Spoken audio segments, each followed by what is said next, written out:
ሰላም ወደ አድማጮቻችን አርሰናልን በሚመለከቱ አዳዲስ የዝውውር መረጃዎች ተመልሰን መጥተናል። ዛሬ ባለፉት 24 ሰዓታቶች ውስጥ አርሰናልን የሚመለከቱ አዳዲስ የዝውውር መረጃዎች በብዛት ተሰምተዋል። እነዛን የምናቀርብላችሁ ይሆናል። ስለ ቪክቶር ዮኬሬስ አሁንም እንደ አዲስ እናወራለን። ከዛ ውጭ ደግሞ አርሰናልና ቤንጃሚን ሴስኮ እንግዲህ በዚህ ክረምት ጠንከር ያሉ ንግግሮች እንግዲህ ስለነዚህ ተጫዋቾች ናቸው። ሮድሪጎንም እናነሳ ይሆናል። ከዛ ውጭ ደግሞ አርሰናል በጣም የሚጠበቀው የጄኒ ካታሞን ይፈልጋል ከስፖርቲንግ ሊዝበን ሌላኛውን ተጫዋች ማለት ነው የመስመር ተጫዋቹን። ስለዚህም ተጫዋች የምንላችሁ ይኖረናል። ኒኮ ዊሊያምስ በዚሁ ፕሮግራማችን የሚነሱ ናቸው። ወደ አድማጮቻችን ይህ የስፖርት ነው። ላይክ፣ ሼር፣ ኮሜንት፣ ሰብስክራይብ ማድረጋችሁን አትርሱ። ወደ አድማጮቻችን የእናንተን አስተያየት የምንጠብቅ ነው የሚሆነው። ስለ ዝውውር መስኮቱ ምን ትላላችሁ? ኮሜንት መስጫ ቦክስ ላይ አስቀምጡልኝ። በሚቀጥለው ፕሮግራማችን ኮሜንት ላይ ያየናቸውን መረጃዎች የምናቀርብ ይሆናል። እንግዲህ የመጀመሪያው መረጃችን የሚሆነው አርሰናልና ቪክቶር ዮኬሬስን የሚመለከት ነው። ትናንት እንግዲህ በአርሰናል ለቪክቶር ዮኬሬስ ከስፖርቲንግ ሊዝበን ለማስፈረም ጥያቄዎችን አቅርቧል የሚል መረጃዎች ወጣው ነበር። ዛሬ እንግዲህ ቪክቶር ዮኬሬስ የሰጠው አስተያየት፣ ከዛ በኋላ የስፖርቲንግ ሊዝበን ፕሬዚዳንት የሰጡትን አስተያየት፣ ከዛ መልሶ ደግሞ ኤጀንቱ የሰጠውን አስተያየት በቀጥታ ላቀርብላችሁ። እንግዲህ ቪክቶር ዮኬሬስ እና የስፖርቲንግ ሊዝበን ጭቅጭቅ ወይም ደግሞ ድርድሮች ምን ነበሩ ብላችሁ ካሰባችሁ አምና በሁጎ ቬና ይህ የማንቸስተር ሲቲው ስፖርቲንግ ዳይሬክተር ሆኖ እያገለገለ የሚገኘው አሁን የማንቸስተር ሲቲ ስፖርቲንግ ዳይሬክተር የሆነው በፊት የስፖርቲንግ ሊዝበን ነበር። ስለዚህ ከዚህ ሰውዬ ጋር ስምምነት ነበራቸው። ያም ምንድነው ካላችሁኝ 60 ሚሊዮን ዩሮ ሲደመር 10 ሚሊዮን ዩሮ በቀጥታ የሚያቀርብ ቡድን ካለ ቪክቶር ዮኬሬስን እንዲያስፈርም ነበር። ቪክቶር ዮኬሬስ የመልቀቂያ አንቀጹ 100 ሚሊዮን ዩሮ ነው። ያንን ደግሞ ቡድኖች ለመክፈል አልፈቀዱም። ባለፈው ክረምት ጀምሮ ይህንን ሁኔታ በሚገባ ያጤኑት ነበሩ ቡድኖች። ስለዚህ አንድ አመትን በዛ በስፖርቲንግ ሊዝበን እንዲቆይ አድርገውት ነበር። አሁን አርሰናል አቀረበ የተባለው 55 ሚሊዮን ዩሮ እየታየ የሚጨመር 10 ሚሊዮን ዩሮ ነው። ይህንን መረጃ ያወጣው ማን ነው ካላችሁኝ ደግሞ ማስክ ፉትቦል የሚባል በፖርቹጋል ያለ ጋዜጣ ነው። ይህ ማለት 55 ሚሊዮን ዩሮ ማለት ወደ 46.4 ሚሊዮን ፓውንድ ወይም ደግሞ 10 ሚሊዮን ዩሮ ማለት ወደ 8.5 ሚሊዮን ፓውንድ አካባቢ አርሰናሎች አቅርበዋል የሚል ነው። ይህ እንግዲህ ለቪክቶር ዮኬሬስ ለአንቀጹ ወይም ደግሞ ይሄ ከተስማሙበት ወይም ደግሞ ስምምነት ካላቸው እስከ 60 ሚሊዮን ዩሮ ያን ያክል የሚርቅ አይደለም። 5 ሚሊዮን ዩሮ ብቻ ነው ልዩነቱ ለ27 ዓመቱ አጥቂ። ነገር ግን አርሰናሎች ደግሞ የመመለስ ፍላጎት አላቸው የሚልም የዝውውር ጥያቄዎች አሉ።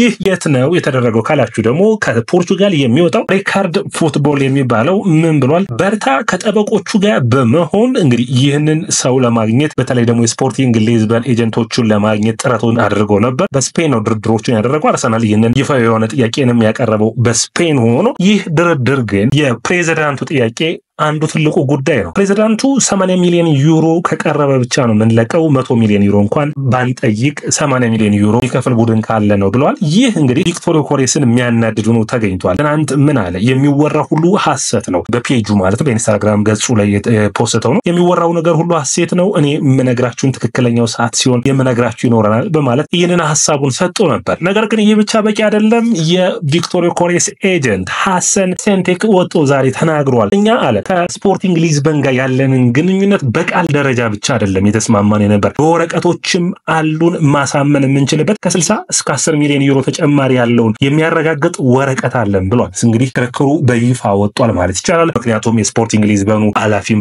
ወጥተው በይፋ እየተናገሩ ነው። ቪክቶር ዮኬሬስም በፔጆቹ ላይ የስፖርቲንግ ሊዝበን ማሊያዎቹ እንዳጠፋ እንዲሁም ደግሞ መለያዎቹ የስፖርቲንግ ሊዝበኑ እንዳጠፋ ይታወቃል። እንግዲህ ድርድሩ የሚቀጥል ነው የሚሆነው። አርሰናሎች ምን አይነት ሁኔታዎች ይመጣል የሚለውን እንግዲህ 27 ዓመቱን አጥቂ ለማስፈረም ከዛ ውጭ ደግሞ የ22 ዓመቱን አጥቂ ቤንጃሚን ሴስኮን እናስፈርመው የሚል የሁለቱ ተጫዋቾችን መምረጥ ላይ ትንሽ አስቸጋሪ አድርጎባቸዋል። ይህንን ደግሞ በሚገባ ሳም ሞክቤል ዛሬ በቴሌቪዥን ላይ ቀርቦ በሚገባ አስረድቷል። አርሰናሎች በአጥቂ በኩል ድርድሮችን እያደረጉ ነው። ነገር ግን በድርድሩ በዝውውር መካከል ተጫዋቾችን መልቀቅ እንዲሁም ደግሞ አጋጣሚዎችን ለመጠበቅ በሚገባ እያጤኑ ይገኛሉ። ነገር ግን ይህ ሁሉ መሆን የሚችለው እስከ ሐምሌ ድረስ ነው። ሐምሌ የቅድመ ውድድር ጨዋታዎችን ሲጀምሩ ግን አርሰናል አትሊስት አጥቂውን ይዞ መጀመር ፍላጎት አለው። እንግሊዝ ፕሪሚየር ሊግ የውድድር ዓመቱ ሲጀምር አጥቂ ዝውውር ጉዳይ ማሰብን አያስቡም። ስለዚህ ይህ እንግዲህ የሚጠበቅ ነው የሚሆነው። ደርማቻችን እነዚህ መረጃዎች ሶርሳችን ነግረናችኋልና ታማኝ ናቸው ወይ ካላችሁን ግን አጠራጣሪ እንደሆኑ መርሳት ተጠበቅባችሁ።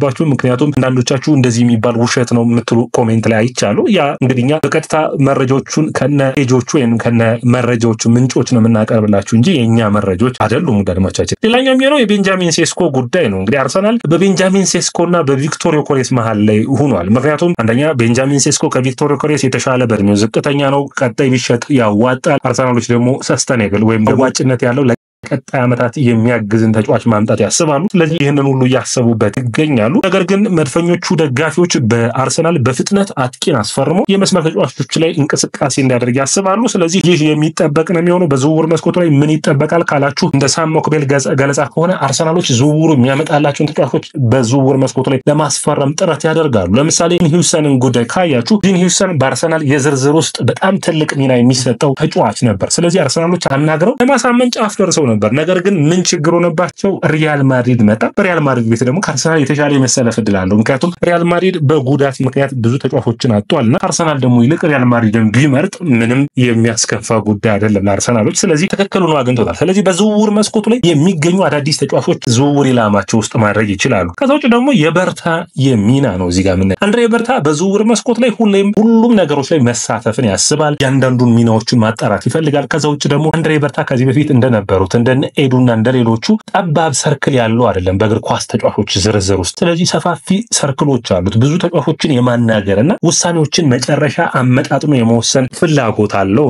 በስራውም ደግሞ በአርሰናል ቤት መወደስን ይፈልጋልና ትክክለኛ እርግጠኛ ሲሆን ብቻ ነው እንቅስቃሴዎችን ማድረግና በፍጥነት ለመጨረስ የሚጥረው በማለት እንግዲህ እነዚህ መረጃዎች ተነስተዋል። ከዛውጭ አርሰናልን በሚመለከት ሌላኛው መረጃ እንግዲህ ከስፖርቲንግ ሊዝበን ሌላኛውን ተጫዋች ጀኒ ካታሞ ይባላል። ጀኒ ካታሞ 24 ዓመቱ ነው። ሞዛምቢካዊ የስፖርቲንግ ሊዝበን በቀኝና በግራ ተመላላሽነት እየተጫወተ ይገኛል። ሁለቱን መስመር መሸፈኑ ለአርሰናል እንዲፈለግ አድርጎታል። የ3 ዓመት ኮንትራት በውሉ ላይ የ3 ዓመት ኮንትራት ይቀረዋል። 7 ጎሎችንና 5 አሲስቶችን በውድድር ዓመቱ ላይ ማስቆጠር ችሏል። በግራም በቀኝ መሰለፉ ለቡካዮ ሳካ ምክትል ማለትም ቡካዮ ሳካ በሚጎዳበት ጊዜ ሽፋን የሚሰጥ ለማርቲኔሊና ኦዴጋርድ የሚፎካከር ይሆናል ብሎ ያስባሉ። ነገር ግን ይህ ተጫዋች የዋጋው ጉዳይ አሁንም ስፖርቲንግ ሊዝበን አስቸጋሪ ተደራዳሪ ቡድን እንደሆነ እያሳየ ነው የሚገኘው። 51 ሚሊዮን ፓውንድ ጠይቋል። ይህንን ደግሞ ማቅረብ የሚፈልግ ቡድን የለም። ነገር ግን ኒውካስትል፣ አስቶን ቪላ፣ አርሰናል፣ አትሌቲኮ ማድሪድ የዚህ ተጫዋች አድናቂ ሆነዋል። አርሰናሎች እንግዲህ ውሳኔዎች የሚጠበቁ ነው የሚሆኑት። ነገር ግን አርሰናል ለማርቲኔሊና ለትሮሳርድ የሚፎካከር የተለየ ብቃት ያለው ተጫዋች እንጂ